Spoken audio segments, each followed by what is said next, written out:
একটা শ্রী শ্রী মহান্ত মুরারিদাস বাবা মহারাজ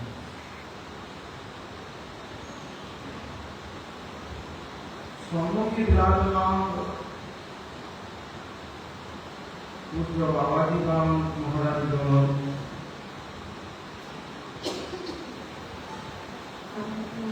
গৌরপ্রিয় ভক্তগণে ভক্তিমতে ভাতৃমণ্ডলী বৃন্দ, সবার প্রথমে প্রণতি জানিয়ে অথকার শ্রী শ্রী রাধা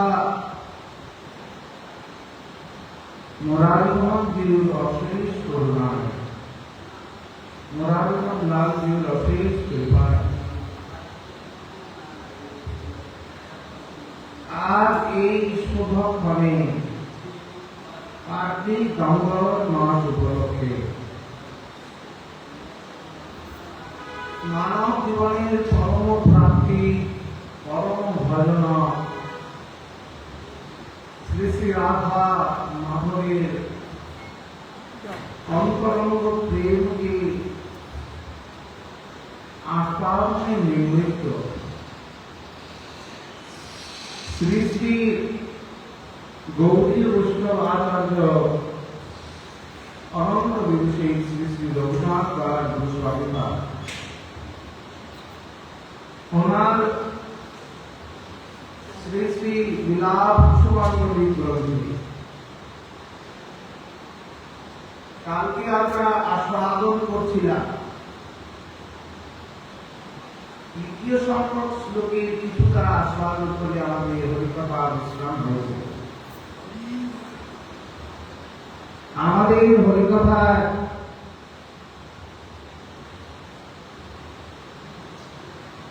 আস্বাদনে কাল ছিল তৃতীয় সংখ্যক শ্লোক।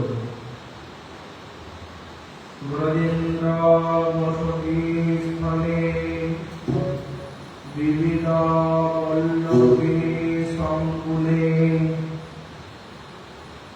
কবিবরতি মঞ্জরি প্রচুর পূর্ণ পুঞ্জদ্বয়া বিলাস ভর বিস্মৃত প্রণয়ে মেখলা মার্গণে জগদ্যা নিজনাথয়া প্রজস্বে নাথিকানন্দরম ছিল রঘুনাথ দাস গোস্বামী।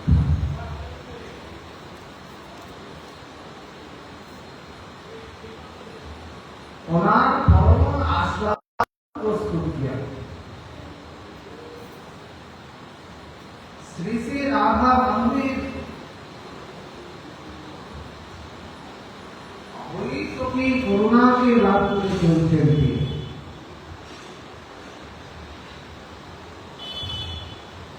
वही तो की करुणा में जानो श्री रघुनाथे श्री अंगे जानो श्रीमती राधारानी कृपा को जानो वर्षित होच्छे। রাধারানীর অত্যন্ত প্রিয়জন মঞ্জুরি রূপে তুলসী যেন নিতান্ত আত্মপ্রায় বৃহস্পতিবার রাজধানী রাজধানী তিনি নিতান্তই কৃপা করে চলছেন। এই আকর্ষিত প্রাণী রঘুনাথ ছিল তুলসী মঞ্জুরি আর ছিল রঘুনাথ দাস গোস্বামী পাদের তিরুভাব মহোৎসব। একাধিক্রমে রঘুনাথ ভক্ত গোস্বামী এবং বিশ্বনাথ কল্যাণ গোস্বামী পাদের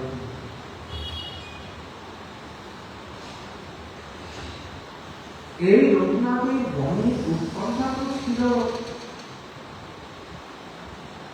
গৌরাঙ্গের প্রাপ্তি। কিন্তু রঘুনাথ গৌর প্রেমে সিক্ত হয়ে রঘুনাথের অন্তরে ঐকান্তিক বাসা মাত্র শ্রীমতী রাধারানীকে পাওয়া।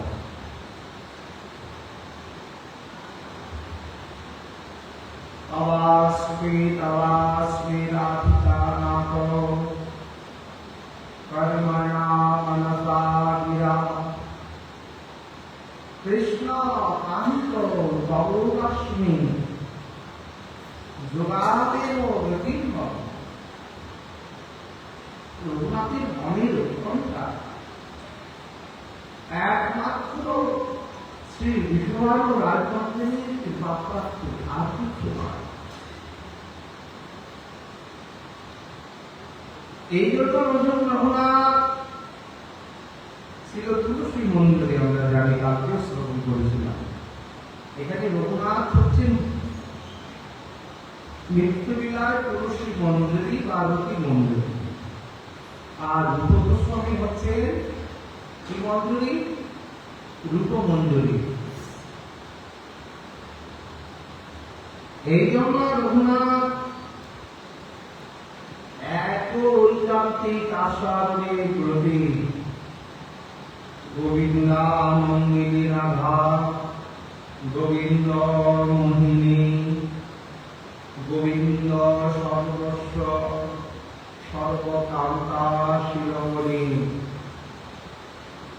একমাত্র রাধা আর কৃষ্ণকে যেন কোনো অভেদ দেখছে না রঘুনাথ।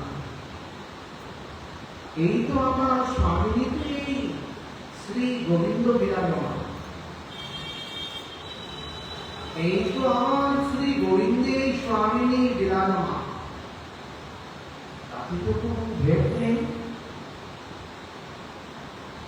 এক আত্মা দুই দেহ ধরে রস আস্বাদিতে অবতার করে।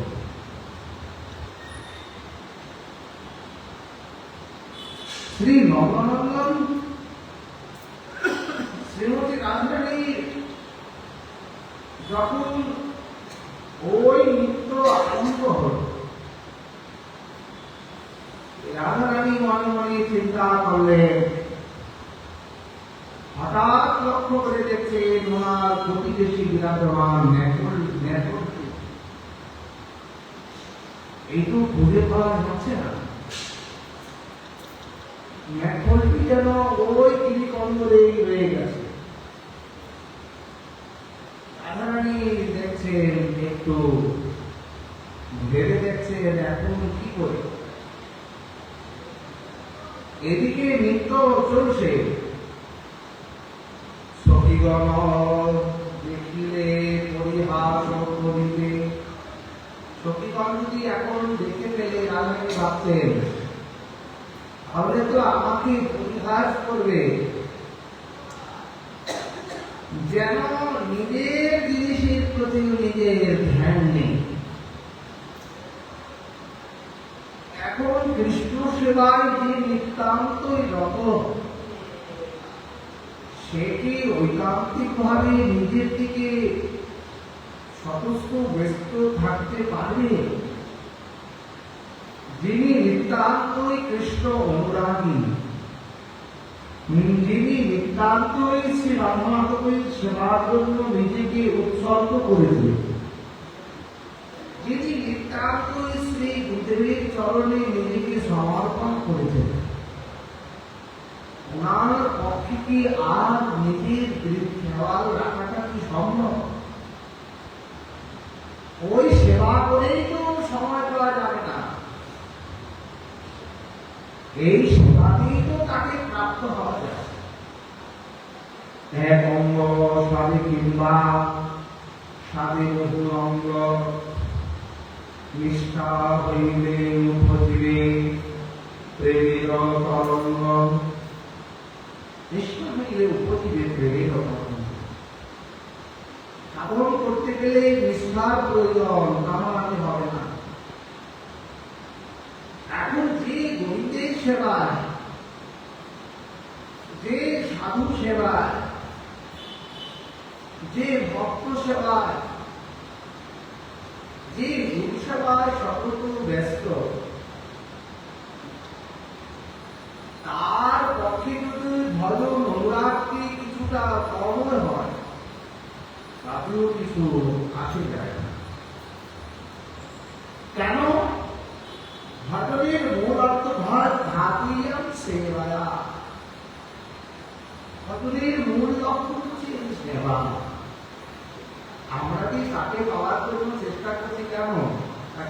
আর হয়ে যাবে না। আর সেবা করবো, প্রাণী জুড়াবো, মনে বড়ই আশা। আমরা প্রার্থনাতে যাই, আমি চরণ পাবো, দাসী হবো, এই মোর মনে আশা। আমি তো তোমার চরণ পাবো, তোমার দাসী হবো। তাহলে দাসী হয়ে দাসের কর্তব্য কি? সেবকের কর্তব্য কি? সেবদের সুখ সম্পাদন। সেবকের কর্তব্য কি? প্রভুকে সেবা করা। দাসের কর্তব্য কি? প্রভুকে সেবা করা। শিষ্যের কর্তব্য কি? গুরু সেবা করা। তবেই তো তাকে প্রাপ্ত করা যাবে। আর যদি আমি সব সেবাকে বাদ দিয়ে যদি মনে করি আমি তত্ত্ব করে জপ করে যাচ্ছি, এদিকে ঠাকুর সেবা, সাধু সেবা, ভগবত সেবা কিছুই হচ্ছে না, আমি নিজেই ভজনকে অভিপ্রায় চেষ্টা করে যাচ্ছি। মহানন্দ বললেন, তার ভজন যথার্থ হবে কিনা সম্ভব। যে ভজনে সেবারূপী বাসনা না থাকবে, যে ভজনে সেবার প্রতি চিন্তা না থাকবে, যে ভজনের শাস্ত্রের প্রতি যথার্থ আদর্শ চেষ্টা না থাকবে, যে ভজনে আমার নিষ্ঠাটি নিরূপিত না হবে, সেই ভজনগুলো যেন কর্পূরের মতো আপনি খোলা আকাশের নিচে বা কোনো জায়গায়, খোলা জায়গায় কর্পূরটি রেখে দেন, দেখবে কিছুক্ষণ পর হাওয়ায় উড়ে যাবে। তদ্রূপ ওই আপনার ভজনগুলো অভিপ্রায় মাত্র, সমস্ত পুত্র ভগবত বিধিবিধানের জন্য ভজন নয়। এই জন্য তবে জানি তাহাতে আছে অপরাধ প্রচুর, কৃষ্ণ নাম বীজ তাহাতে নাম। এই জন্য ওই বাধকতা কোনো থেকে যায়। আর ঐকান্তিক সেবা কি তারা কর্মদের বলতে, যারা সেবাকে শ্রী ভগবত সেবা, শ্রী সাধু সেবা, শ্রী বৈষ্ণব সেবা, শ্রী গুরু সেবা, শ্রী আশ্রমের সেবা কে যারা মনে করে ঝঞ্ঝা, এ তো সারাদিন আমার চলে যাচ্ছে, আমি তো ভজনটি করতেই পারছি না। আমার ভজনতে প্রভুপাদ তিনকরি গোস্বামী মহারাজ বলতেন, তার ভজনটি কর্পূরে উড়ে যাবে, আর ভজন সম্ভব নয়। এখানে সখীগণ, মন্ডলীগণ ওই যুবককে দর্শন করেই আনন্দ পাচ্ছে না, সেবা করা সখীগণে চাপন তোলা। আজ্ঞায় করিব সেবা চরণারবিন্দে, তোমার আজ্ঞায় আমি সেবা করব, তবেই তো আমার জীবনের সার্থকতা। তো সেবা চিন্তাকে বাদ দিয়ে ভজন করাতে হয়। যত যত গোস্বামীগণ দেখবেন, তারা সবাই সেবাকে প্রকাশ করছে, তারা সবাই শ্রী বিগ্রহকে চর্চা করেছে।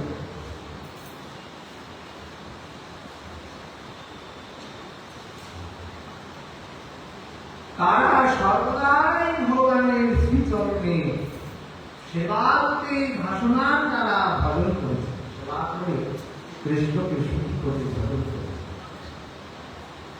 ভজন করছে। এই জন্য ওই সেবা চিন্তায় যদি ভজনটি কম হয়ে যায়, কিন্তু তাই বলে ভজন করবো না, নিত্য নিয়ম ছেড়ে দিব, তাহলে হবে না। সেবার কাছেও অনেক সময় থাকে যেখানে আমাদের ভজন করা ঐকান্তিক কর্তব্য। সেবা করব, কিন্তু ভজনটি নিত্য নিয়ম থেকে ছেড়ে দিব, তাহলে সাধকের ওইখানে অনেক কিছু বাদ হয়ে যাবে। সেবা করে করে ভজন করতে হবে।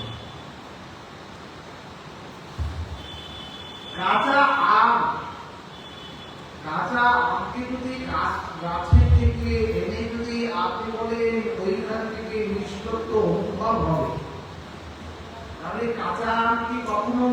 মিষ্টি হবে পাবো না,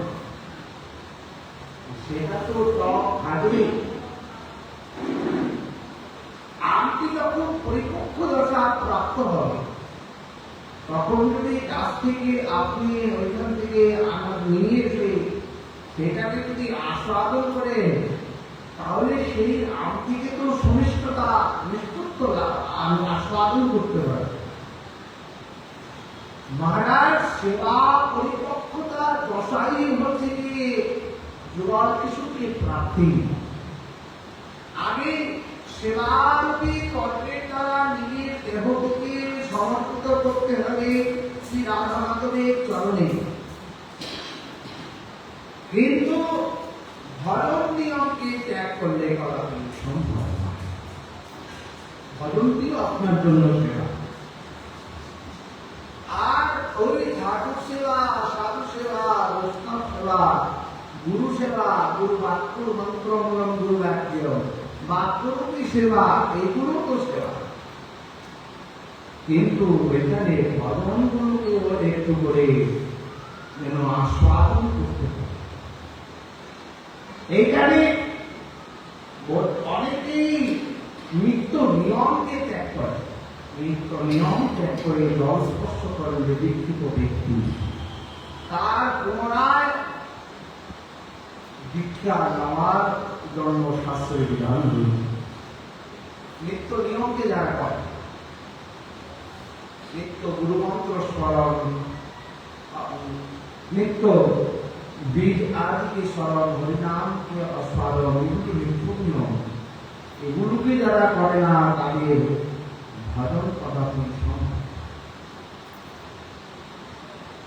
এইখানে সেবা রঘুনাথ প্রসঙ্গে আসি। রঘুনাথ শ্রী তুলসী মন্দিরকে শ্রীমতী রাধারানী ঐকান্তিক চিন্তা করে দিয়েছেন, আমি যদি এখন বলি তাহলে আমাকে বলবে, সখীগণ তারা সবাই পরিহাস করবে যে নিজের পর্যন্ত একটু ধ্যান রাখতে পারে না, যে নিজের অতীতের থেকে, অতি মানে কমলের দেশ থেকে। মেঘর কথাটির অর্থ মৈত্রী ভাষা, মেঘরটি হচ্ছে কমলের বিছা, রাতারাতি কমলের বিছাটি হারিয়ে গেছে। এখন সখীগণ দেখলে তো বলবে না না, নিজের দিকে খেয়াল রাখতে পারে না, রাতারাতি একটু মনে চিন্তিত। এখন যে নিত্য গোবিন্দের সেবায় হল, সে নিজের খেয়ালটি রাখবেই কি করে? আত্মসুখ নাকি তো গোপিকা, রাধারানী নিজের সুখের প্রতি কদাপি চিন্তিত নয়, শ্রী ঠাকুরের সুখের প্রতি চিন্তিত, শ্রী শ্যাম সুন্দরের সুখের প্রতি চিন্তিত। কি করে আমার ঠাকুর, আমার শ্যাম সুন্দর সুখী হবে, এই জন্য সেবা করা হতে হবে, সেবার প্রতি যথার্থ নিষ্ঠা থাকতে হবে, তাহলে তাকে প্রাপ্ত করা যায়। রাধারানী মনে মনে চিন্তা করে দূর থেকে ইঙ্গিত করলেন শ্রী তুলসী মঞ্জুরি, তিনি রঘুনাথ। তুলসী সখী সমাজের মাঝে থেকে ওইখানে মঞ্জুরি শ্রী তুলসীকে বলেন, তুলসীকে দিতে আসো, আমার ব্যাপারটি যিনি অন্ধরে হয়ে গেছে, তুমি কি আমি জেনে দিতে পারবে? এখন যারা সেবাকে ভালোবাসে তারা সেবা ছাড়া তো থাকতেই পারে না। আর অনেকে দেখবে সেবা থেকে ভয়ে কাকুর হয়ে চলে যাবে। মহারাজ সেবাকে ফাঁকি দেওয়া মানে ভগবানকে ফাঁকি দিচ্ছে। তুলসীর মনে আনন্দ উৎফুল্লিত, শ্রীমতী রাধারানী আমাকে নিজ মন্দিরে রূপে স্বীকার করে নিজের সেবার অধিকার দিয়েছে। এই সেবার অধিকার পাওয়াটা তো ভাগ্যের বিষয়। গুরুদেব আমাকে মন্দির স্বরূপে সেবা দিয়েছে, ওইখানে সেবাটাও চিন্তনের বস্তু, জাগরণের বস্তু, স্মরণের বস্তু, চিন্তার বস্তু। কিন্তু সেখান থেকে আমরা কিছুই করি না। কি হবে? আরো সেই সেবার প্রতি আমাদের কোন নিষ্ঠা নেই, ভাবনা নেই। পুরুষের মনে আনন্দ, আমি সেবা করবো, আনন্দ হয়ে তুলসী তৎক্ষণাৎ রূপমন্ত্রী দেখলেন ওনার গুরুদেব, তুলসী গুরুদেব, যে ওই সতী সমাজের মাঝে থেকে তুলসীকে রাধারানী এতজন রয়েছে, তুলসীকে কেন চাইলেন? মহারাজ, সেবা সবার দ্বারা সম্ভব না। আপন ইচ্ছায় যে খুবই বাঞ্ছা করেন, কৃষ্ণের যে ইচ্ছা সেই বাঞ্ছা, আপন ইচ্ছায় যে খুবই বাঞ্ছা। রঘুনাথের মনে মনে চিন্তা যে আমি মহাপ্রভু সঙ্গ করব, কিন্তু মহাপ্রভু রঘুনাথকে বলছেন বারবার যখন পূর্বে, নিয়ে যাও তুমি নাম ধরো বাতুল। রঘুনাথ, নিয়ে যাও তুমি নাম হয় বাতুল। বাতুল কথা তো ভালো। ক্রমে ক্রমে পাইনি ভব সিন্ধুকূল। আমার পরমানন্দ শ্রী গুরু মহারাজ অনন্ত দিবসী শ্রী শ্রী মহাত্ম মুরারিদাস বাবা গুরু মহারাজ, যিনি সেবার মূর্তি মন্ত্র দেখতে পাচ্ছেন, আমার পরম গুরুদেব প্রভুপাদ তিরুপতি গোস্বামী, ওনার অন্তিম সময় উনি এই শ্রী মুরারিমোহন পণ্ডিত ছিলেন। তারপরে অন্তিম সময়ে কয়েকটি পূর্বে উনি গঠন দিয়ে গেছেন, শেষ সময়ে এখানেই গঠন করে ব্রজের ভাগরের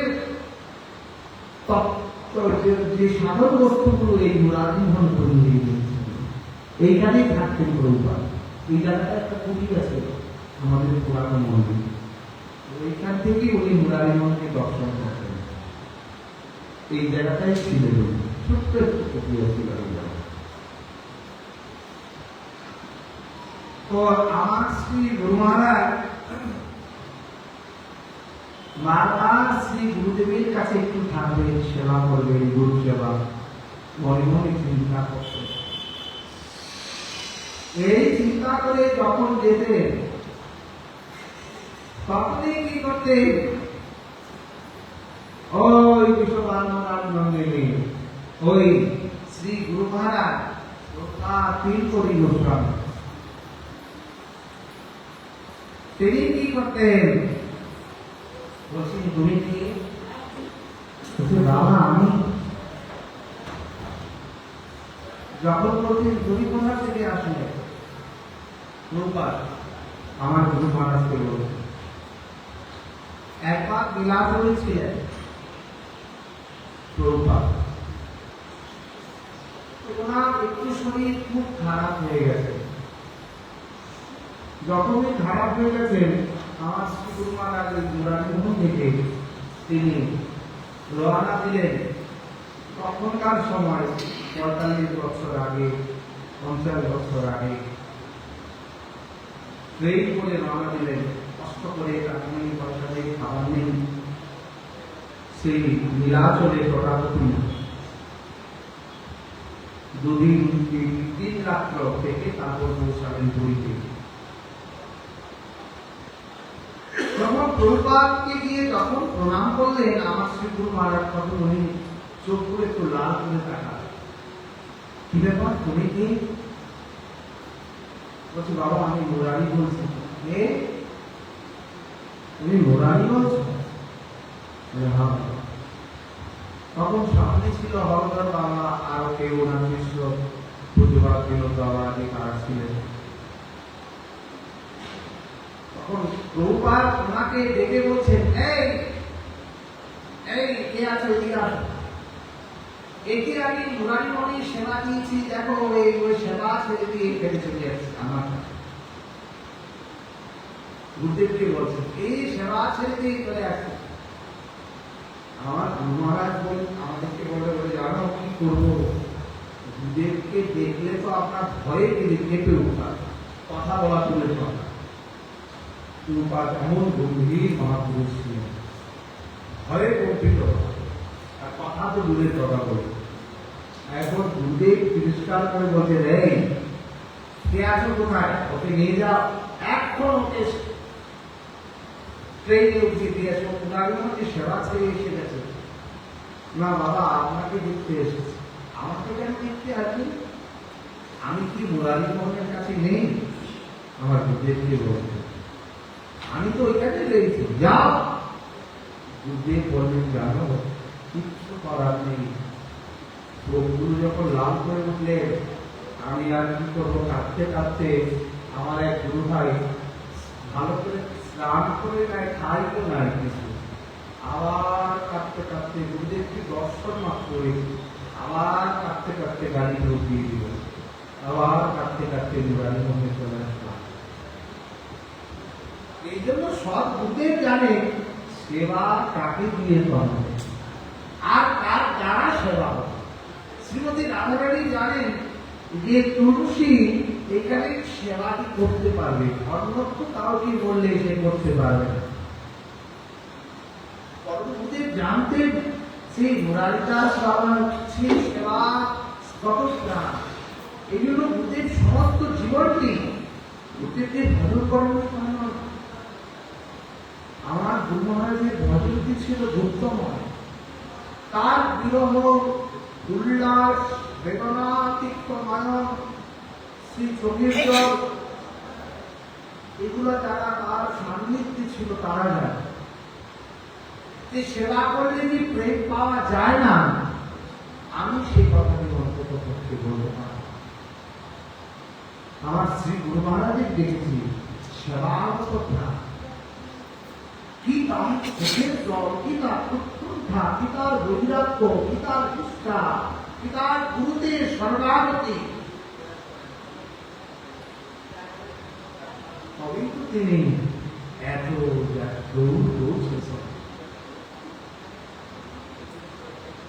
যখনই রবি শ্রী রূপমন্ত্রী বললেন,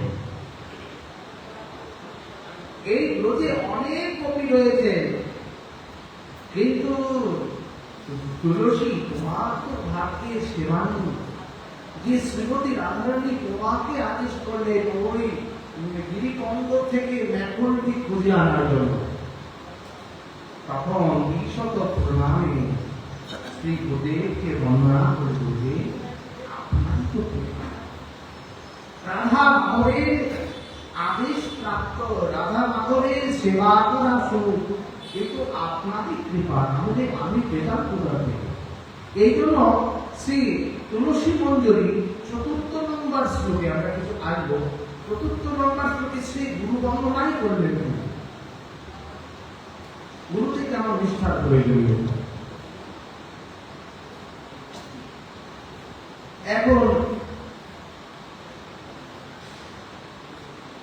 ওই যে কমরের যে ম্যাঘটি বিছাটি ছিল রাধারানীর অত্যন্ত প্রিয়।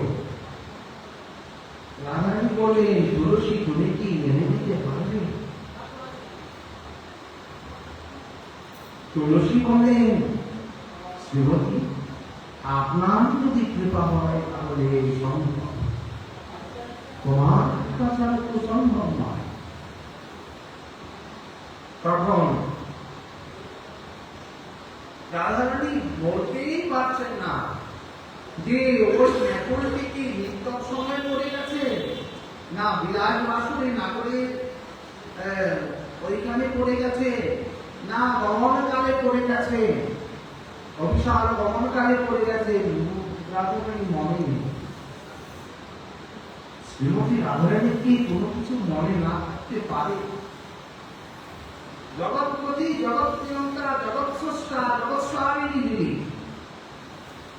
তিনি কি জানেন না তাতে কি হতে পারে? জগৎকে সে দেখছে আর নিজের শরীরের ব্যাকুলটি পড়ে গেছে, তিনি জানেন না। না না, সেবা দিয়ে দাস করে নেওয়ার জন্যই এই চেষ্টা।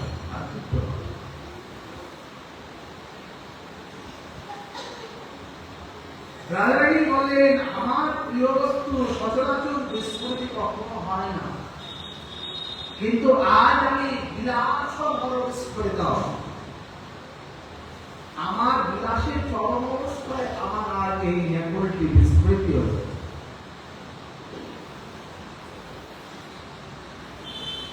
শ্রীমতী রাধারানী নিত্য দৈবে সেবার সর্বপ্রকাশে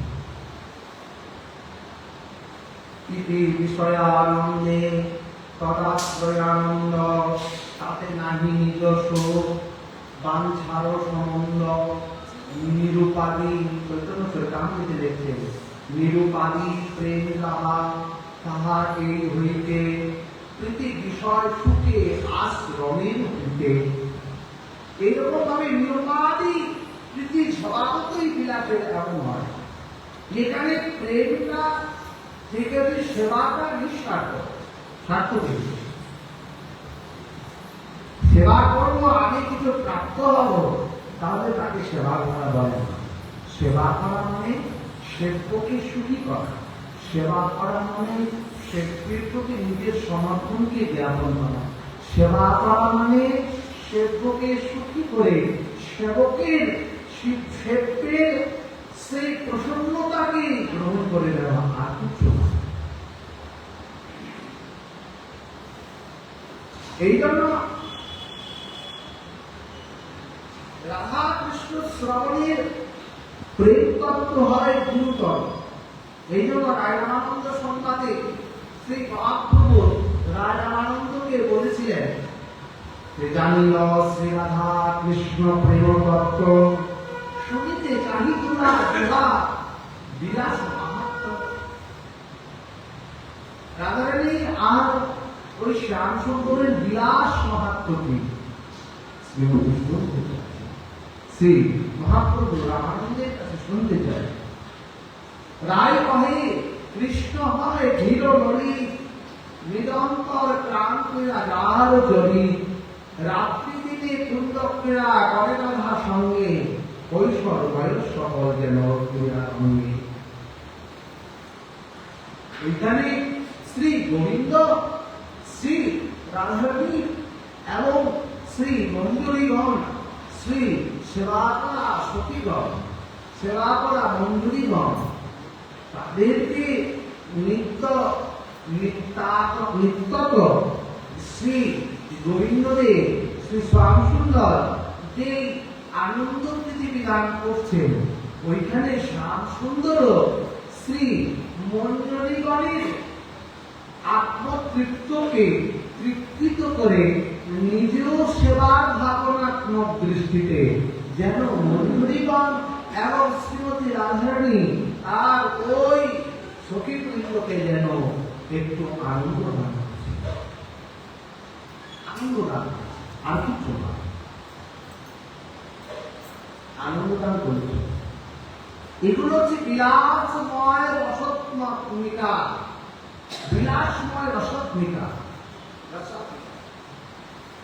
এখন এখানে যদি আপনি পরব্রহ্ম, পরাৎপর ব্রহ্ম, অখণ্ড ব্রহ্ম আদিকে যদি একত্রিত করেন, আর পরে যদি বলেন আমি তোমাদের সেবার সুখে সুখী হতে চাই, তাহলে ওই কোটি ব্রহ্মানন্দ নহে, কোটি কোটি ব্রহ্মানন্দগণ যে ব্রহ্মকে ধ্যান করে, ব্রহ্মানন্দগণ চিন্তা করে ব্রহ্মের প্রতি নিজেকে সমর্পিত করছেন নিরবধি।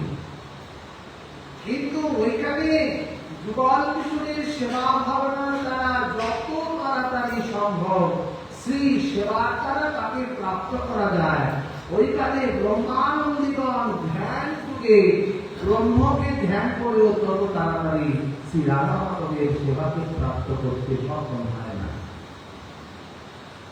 এইখানে হচ্ছে সেবা। এই জন্য মহারাজ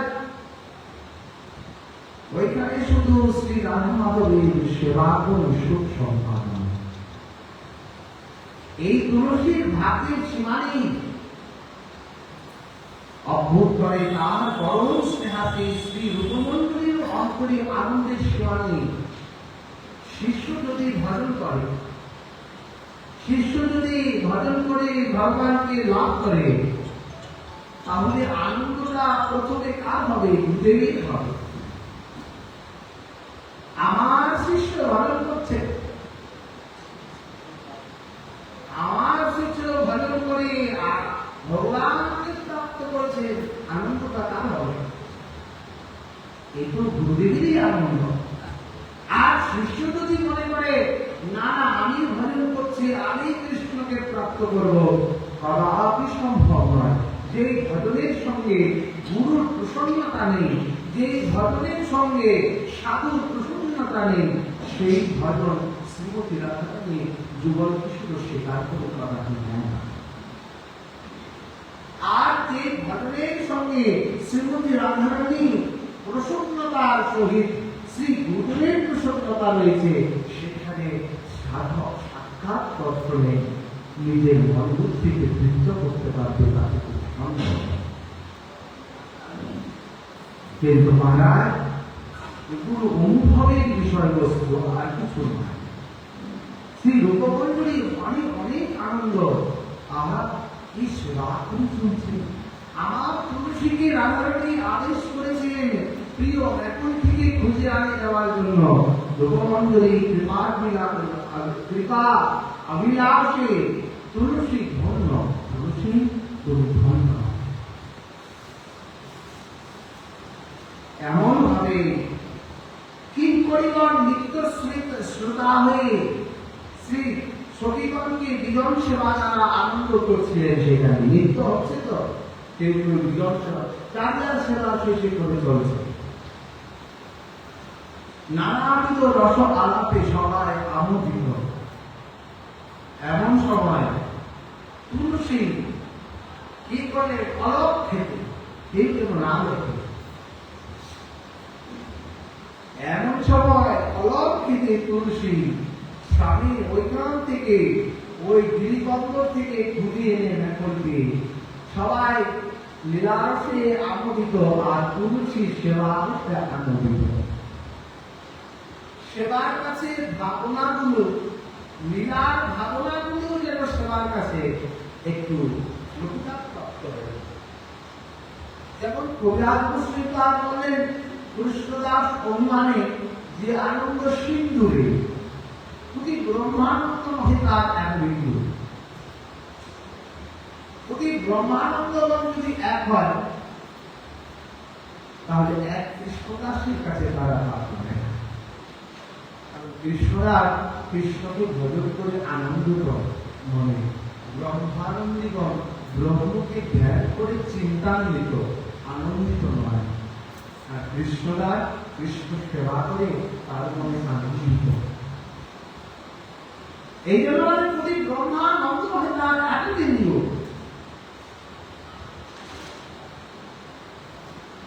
এইখানে তৎক্ষণাৎ ওই সবার অলক্ষ্যে এসে শ্রীমতী রাধারানী কমলে কোটি দেশে ওই ব্যাকুলটি ঘটিয়ে দিল। তুলসীর সেবায় স্বামী অত্যন্ত, স্বামী শ্রীমতী রাধারানী স্বামী অত্যন্ত আনন্দিত। রাধা তুলসী তুমি বুঝিয়ে এনে দিলে। এই মন সময় শ্রী স্বামীকে শ্রী তুলসী বলছে, হে স্বামী, আমার কোন কার্য নয়, এ আমার শ্রী গুরুদেব শ্রী রূপমণ্ডলীর কৃপা। এইভাবে উক্তিসিক্ত ভাবে শ্রী গুরুদেবকে শ্রীমতী রাধারানীর কাছে যেন সমর্পণ করে। নিজের ভালোকে বললেন না, নিজের চেষ্টাকে বললেন না, শ্রী গুরুদেবের কৃপাই তো, শ্রী গুরুদেবের কৃপাই তো আমার ভজনটি হচ্ছে। আমার পরম গুরুদেব বলতেন, চিকিৎসা ফকিরের কপাল মন্দ গুরুর সাথে নাই। যারা গুরুর সাথে সম্বন্ধ নেই, তাদের ভজনটা হবে কি? সম্বন্ধ রাখতে হবে। সেরতি মঞ্জুরি দেবী পুনরত্ন করি ব্রজেন্দ্র বসতি স্থলে সম্পূর্ণ শালিনী গিরিরাজ কন্দরে নবযুগলে কন্দর্প বিলাস রঙ্গে উত্তম হইলে প্রিয়তম মেঘলার আগাইলে পরে অন্বেষণে কুঞ্জেশ্বরে পাঠাবে তোমারে আজ্ঞা পাইয়া করবিতে হরষিতে চিতে কন্দরতে যাবে তুমি মেঘলা আনিতে বহু পুণ্য পুঞ্জ ফলে সেবা করো মিলে পরম সৌভাগ্যবতী কে আছে বর্ণিতে তুমি সৌভাগ্য যে তুমি নিতান্ত শ্রী সতী রাজরানী সেবা করে সুখী হচ্ছে। তখন ওই তৃতীয় পুষ্প শ্রী রঘুনাথ গোস্বামী শ্রী গুরুদেবের পশ্চাতে দর্শন করছেন আর অনুভবকে শ্রীমতী রাজরানীর চরণে বিরাট রূপে সমর্পিত করে।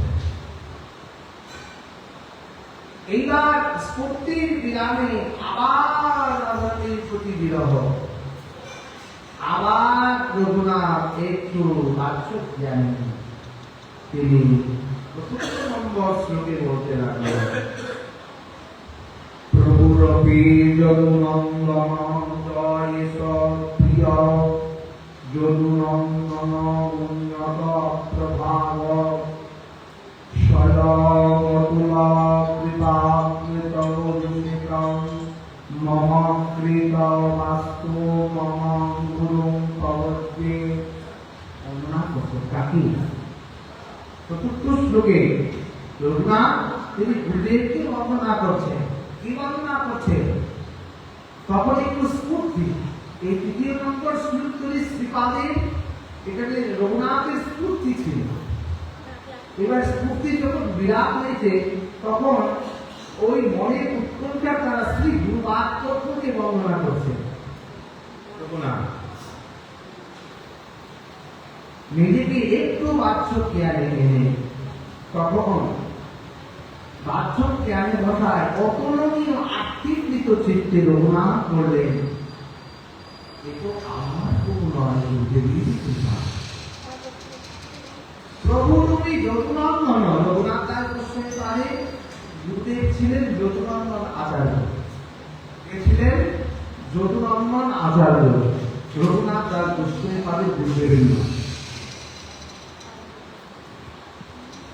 এখন গুরুদেবকে বর্ণনা করছে শ্রীপাদ বাৎসদশায়।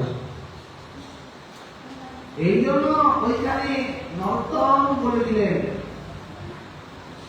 শ্রী গুরু চরণে রতি সেই শ্রী উত্তমারতি যে প্রসাদে পুরে সর্ব আসা।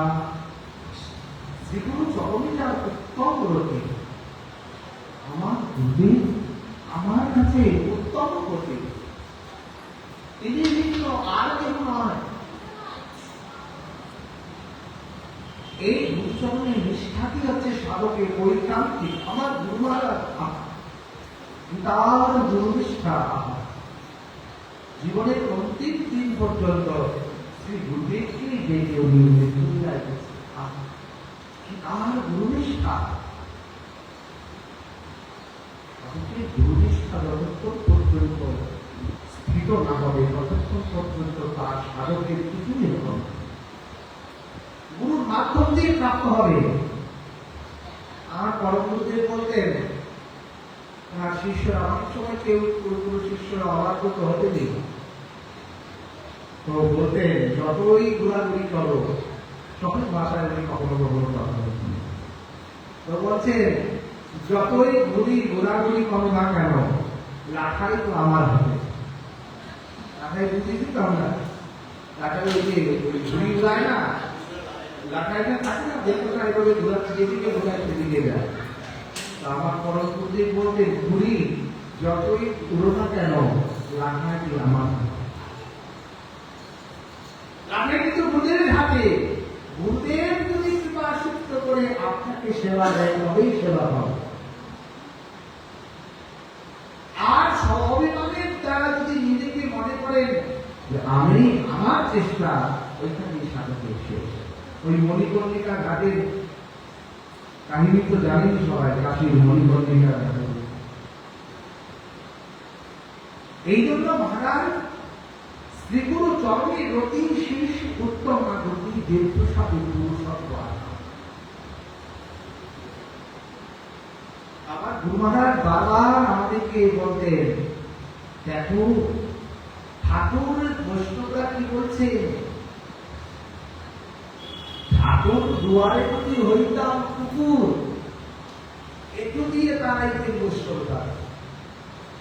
আমাদের পাশে কুকুর আসে না, কুকুরকে আমরা কি করি, যখন কুকুর ঝাল ঝাল করে কুকুরকে আমরা কি করি, আমরা তখন বলি যে কুকুরকে খেতে দিতে হবে। তখন আমরা কুকুরকে খেতে দেই, কুকুর খেয়ে চলে যায়। এমনি হচ্ছে আমরা মহাপ্রভুর কুকুর। বৈষ্ণব দুয়ারে যদি হইতাম কুকুর, আমি যদি বৈষ্ণবের দুয়ারে কুকুর হতাম, আমারও কোনো এই জীবনটা ধন্য। একটু দিয়ে তারাইতে বৈষ্ণব ঠাকুর। ওই বৈষ্ণবে একটু খেতে খেতেই তো ওই আমার কৃষ্ণ প্রাপ্তি হবে। রাধাকুণ্ডে ওই কুকুরটি ঝাঁপ দিলেন, সেও সতীর হোক প্রাপ্ত হল। আমরা মানব জীবনে আমাদের দ্বারা অর্জন হচ্ছে না, সেবা হচ্ছে না, সেবাকেও যথার্থ অনুশীলন করতে পারছি না। এই জন্য মহারাজ ওইখানে রঘুনাথ নিজের গুরুবর্গকেই স্মরণ করছে। এই সব উত্তমাগতি, ভক্তির আনুকূল্য কৃষ্ণ ভক্তির উত্তমাগতি। ভক্তির উত্তম গতি হচ্ছে শ্রী গুরুচরণের গতি, কৃষ্ণ প্রাপ্তি নয়। ভক্তির উত্তম গতি কৃষ্ণ প্রাপ্তি করাটি নয়। ভক্তির উত্তম গতি হচ্ছেন মৎ চরণে নিজের গতি হওয়া, শ্রী গুরুচরণের গতি হওয়া। গতি শব্দ তার চরণে সমর্পণ, তাকে শ্রদ্ধান্বিত করতে সমর্পণ, তার চরণে নিজেকে সমর্পিত করে আর কিছু বাসনা আর কিছু করবে আপনার আধ্যাত্মিক আমার। আপনি যেমন একটা করে তাই আমার জীবনে সব কিছু। আপনি জানেন আমার ভূত, আমার ভবিষ্যৎ, আপনি জানেন, অন্য কেউ জানেন। কারণ চক্ষুদান দিল যে জন্মে জন্মে একজনের গুরুপুর শরীর নয়। সেটা দিয়ে চতুর্থ শ্লোকে শ্রী মমকৃত বাস্তু মহাপুর সমুদ্রে তত্ত্বকে বল বর্ণনা করতে গুরুত্ব মহিম বাস্তু মহাপুর করতে গুরুদেবকে স্মরণ করতে, গুরুদেব আপনার কৃপা, আমার তো কোনো কিছু নয়। গুরুদেব জানেন, এই জন্য সেই অনুরোধ গুরুদেব আদেশ দেন, তখনই তার সেই কাজটি সিদ্ধ হয়। গুরুদেব বলেছেন একটা, শিষ্য বলছেন আরেকটা, কিছুই নয়। ভক্তি জীবনের অত বিপদ। এইখানে রঘুনাথ শ্রী গুরুচরণের গতিটিকে বিশেষভাবে সমর্পিত করেছে। তাহলে গুরুদেব যে কোন মনুষ্য, গুরুকে মনুষ্য জ্ঞান প্রদান করিবে, গুরু নিন্দা কথা নাহি নাই। গুরুকে মনুষ্য দান করতে নিষেধ করেছে। গুরুদেব অন্য কেউ নয়। তাহলে গুরুদেবকে দেখছি যে মানুষের মতো খাচ্ছেন, ঘুমাচ্ছেন, পড়ছেন, তাহলে গুরুদেব কি মানুষ? গুরুকে মনুষ্য জ্ঞান প্রদান করছে, বহু জ্ঞান করে। जो गुरु तो साक्षात हरि स्वयं, जो गुरु तो साक्षात हरि स्वयं। কৃষ্ণের সাথে গুরুকে ভেদ করা যাবে না, তাহলে মানুষ কেন দেখছি না? আমার কাছে আত্মারূপে ভগবান বিরাজমান, শ্রী গুরুদেবের অন্তরে পরমাত্মা রূপে ভগবান বিরাজমান। আত্মার পরমাত্মাকে যিনি একত্রিত করে সমাহার করতে পেরেছেন, তিনি হচ্ছেন শ্রী গুরু। এজন্য গুরুতত্ত্ব সমষ্টি তত্ত্ব, গুরুতত্ত্ব চৈতন্য তত্ত্ব, গুরুতত্ত্ব ব্যষ্টি তত্ত্ব। যিনি পরমাত্মাকে দমন করতে পেরেছেন, যিনি পরমাত্মার দর্শন পেয়েছেন, খোলা কথা, যিনি পরমাত্মার সঙ্গে যা কানেক্ট হয়েছে, সেই গুরুর সান্নিধ্যে গেলে আপনারও কানেক্ট হতে পারবেন, তা হলে সম্ভব না। সম্ভব না। এই জন্য আত্মতত্ত্ব উপলব্ধির জন্য সব গুরুদেবের প্রয়োজন, যাকে তাকে গুরু করতে হবে।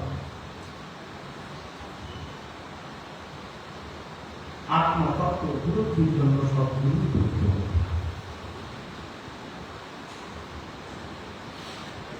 এই জন্য রঘুনাথ আর রঘুনাথের গুরুদেবের কৃপাতেই রঘুনাথ এসেছেন। আমার কিছু না, গুরুদেব তোমার কৃপা। তাহলে ওই যে দৈবমায়া বলৎকারে ভাষালিয়া সেই গুলি দেবগুলি দিলে তোমাকে গালিয়া, কোন যদি কৃপা করো এই জন্য আর কেসে ধরি টানিয়া পুলহ প্রভুধাম, তবে সে দেখিতে পারো নতবা পুরাণ গেল মহিদিন নরোত্তম দাস। আরে আপনার চরণে যদি আমার গতিটি না হলো গুরুদেব, আবার আমি কোথায় গিয়ে জন্ম নিব, আবার আমায় কোথায় গিয়ে আঘাত খেতে হবে আপনি জানেন না গুরুদেব। তুমি কৃপা করো গুরুদেব, এই দেহটা তোমার, এই দেহটা অমৃত নয়, অন্য কারো জন্য নয়। বিকাতে যদি হয় তোমার চরণে নিজেকে বিকাবো, বিকাতে যদি হয় তোমাতেই সমর্পিত করবো, অন্য কারো তোমার। রঘুনাথ এইখানে বলেন গৌর প্রেমিক পাগল হয়ে গেছেন রঘুনাথ। বারবার লীলা করে রঘুনাথ চলে যাচ্ছে, বারবার পলায়ন করছেন যত্ন সহকারে। পিতা কর্তৃত্ব ভীত হয়ে রঘুনাথ বন্ধন দশা প্রাপ্ত হয়েছে। রঘুনাথকে তার পিঠে পিতা বারবার যখন তখন ইন্দ্রসম ঐশ্বর্য অষ্টরাশম স্ত্রী, এতে তার মন না বান্ধিল, যদি তন্ত্রকে তারা রাখিতে পারে। তার মনটি শ্রীমতী রাধারানীর চরণে চলে যায়, শ্রী গঙ্গামণির চরণে চলে যায়। এই জাগতিক বস্তুটি তার কাছে ভালো লাগে, জগৎ তার কাছে ভালো লাগে। তার কাছে একমাত্র ভালো লাগে তাকে পাওয়া আর তাকে চাওয়া আর তার সেবা করে ধন্য হওয়া। অন্যত্র কিছু বাচ্চে বিশ্ব দেওয়া হয় অন্তরে আনন্দময়। ওদের তাকে গুরুদেবের কৃপায় তাকে কৈতন্য চরিতামৃতে কবিরাজ কৃপা করলেন, বাচ্চে যেন বিশ্ব দেওয়া হয়। বাহ্যিক জগৎ শ্রী গুরু কৃপা যখন সিদ্ধ হয়ে যাবে সাধকের অন্তরটি, তখন বাহ্য জগৎ